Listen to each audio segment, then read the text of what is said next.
Hotel Jahanuma palace में मध्य प्रदेश के कई डॉक्टर्स एकत्रित हुए और एक कॉन्फ्रेंस का आयोजन किया गया, जिसमें बिग अपडेट इन्फेक्शन के बारे में लोगों को जानकारियां एक दूसरे से साझा की गई। आइए बात करते हैं डॉक्टर साहब से, वो क्या कहते हैं इस कार्यक्रम को लेकर। डिजीजेस की बात करें, लिवर सिरोसिस में 40 to 50% लोग जिनमें आउटकम्स अच्छे नहीं होते, जिनमें मोर्टेलिटी होती है, इन्फेक्शन उसमें सबसे कॉमन कारण होता है।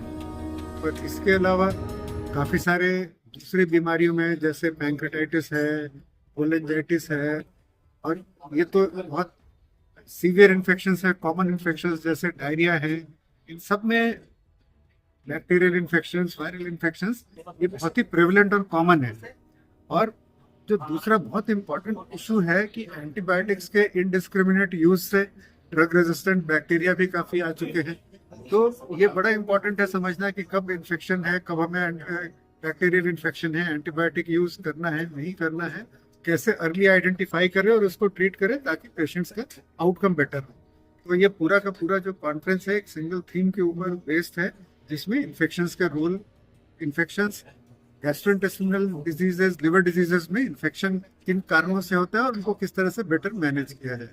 सर, कोविड के बाद से कई प्रकार की समस्याएं ज्यादातर निकल के सामने आई हैं, तो उनमें किस प्रकार के इन्फेक्शंस का सबसे ज्यादा खतरा बैठा है? देखिए, कोविड के बाद दो तरह की प्रॉब्लम्स आई है। कोविड के बाद अगर देखा जाए तो जिसको लॉन्ग कोविड कहते हैं, उसमें जो गैस्ट्रोइंटेस्टिनल मैनिफेस्टेशन है, बहुत से लोगों में प्रोलॉन्ग डायरिया होता है जो कि नॉन इन्फेक्शियस कारण से होता है।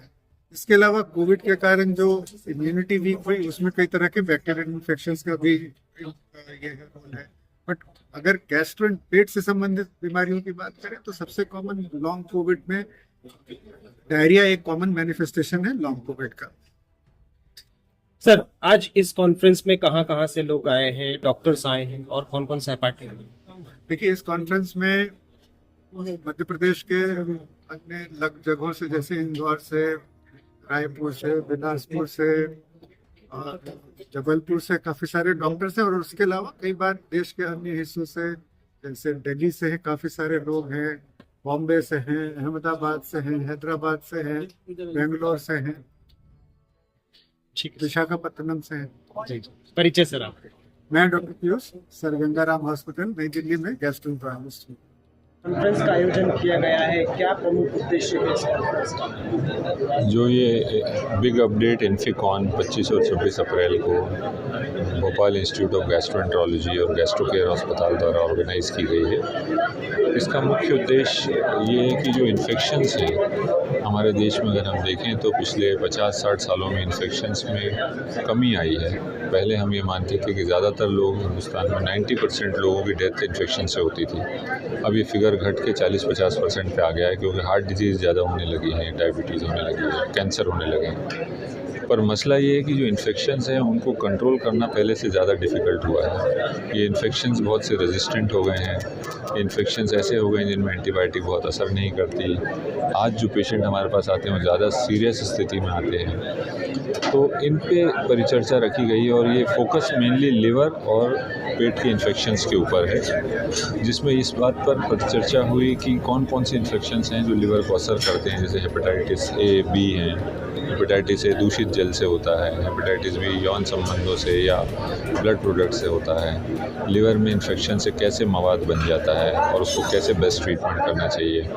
वो पेशेंट जो आते ही सेप्टिसीमिया में होते हैं, मतलब इन्फेक्शन जो पूरे शरीर में फैल चुका है, उसको कंट्रोल कैसे करना चाहिए, कैसे हम इसको जल्दी पहचानें, कैसे इसमें हम बहुत सारे मॉडल्स का और एआई का यूज़ करें और पेशेंट को हेल्प करें, ट्रीटमेंट सही दिशा में और तुरंत हो सके।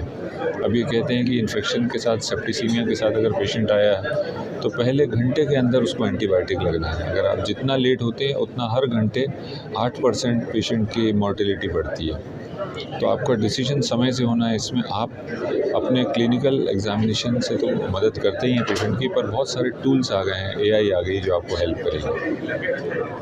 सर, कॉन्फ्रेंस के बाद किस प्रकार से आप देख रहे हैं कि यहाँ एक बड़ी पूरे देश भर से डॉक्टर्स आए हैं और प्रेजेंटेशंस भी हुए हैं, इस प्रकार से इसमें इसमें सहयोगी यूँ साबित होगी कि ये तो कंटिन्यूइंग मेडिकल एजुकेशन का पार्ट है, और हर व्यक्ति जो मेडिकल प्रैक्टिस करता है उसको अपने आप को अपडेटेड रखना ज़रूरी है। तो आज करंट की जो स्थिति है इसमें इन्फेक्शंस में क्या अप्रोच होनी चाहिए, उसकी क्या गाइडलाइन है, तो मुझे विश्वास है कि जो लोगों ने भी इसको अटेंड किया है उनको इन खास बीमारियों के बारे में कुछ गाइडलाइन ज़रूर मिली है जो अपने पेशेंट्स पे अप्लाई कर सकते हैं और पेशेंट्स का भला कर सकते हैं। सर आजकल जो साइलेंट अटैक आ रहा है तो वो किस कारण से आ रहा है और क्या अब हार्ट अटैक की बात कर रहे हैं तो वो तो बहुत सारे कारण हैं, उसके बहुत सारों के लाइफस्टाइल के कारण हो रहा है। लोगों में प्रॉपर बैलेंस न्यूट्रिशन नहीं ले रहे हैं, हार्ट का ध्यान नहीं रख रहे हैं, अल्कोहल स्मोकिंग का चलन बढ़ रहा है और इन सब के चलते